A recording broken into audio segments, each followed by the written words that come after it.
السلام علیکم۔ حکایات شخصادی میں سے اولیاء اللہ کی عاجزی کا بیان۔ تمام دوستوں سے گزارش ہے چینل کو سبسکرائب کریں اور بیل آئیکن کو ضرور پریس کریں۔ ایک فقیر کی جھونپڑی میں ایک شخص کا کتے کے بھونکنے کی آواز آئی۔ بڑا حیران ہوا کہ فقیر کے ڈیرے پہ کتا کہاں سے آ گیا۔ بہت تلاش کی مگر کتا نہ ملا۔ شرمندہ سے ہو گیا اور زیادہ کوریل بھی مناسب نہ جانی۔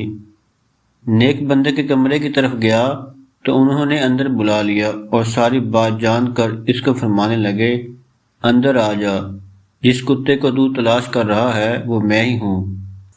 یہ شخص انگشت بنندہ رہ گیا اور پوچھنے لگا، کیا آپ ہی کتے کی سی آواز نکال رہے تھے؟ انہوں نے کہا، ہاں میں ہی تھا۔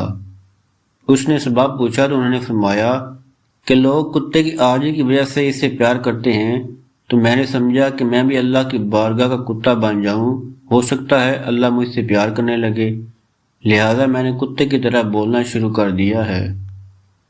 شیخ سعدی رحمہ کسی حکایت سے ہمیں سبق حاصل ہوتا ہے، اولیاء اللہ بلند مقام پہ اس عاجزی ہی کی وجہ سے پہنچے ہیں۔ کوئی بھی تواضع کی پستی کے بغیر عظمت کی بلندی نہیں پا سکتا۔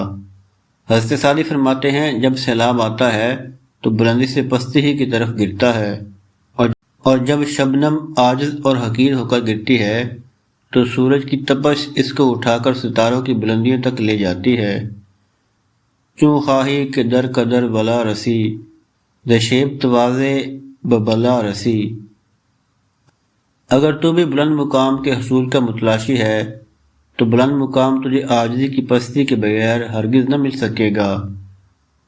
بابا فرید گنج شکر رحمۃ اللہ فرماتے ہیں، میں اپنی نمار کے نیمی کر کے کوٹ، بھرے خزانے رب دے دوئی ہتھی لوٹ۔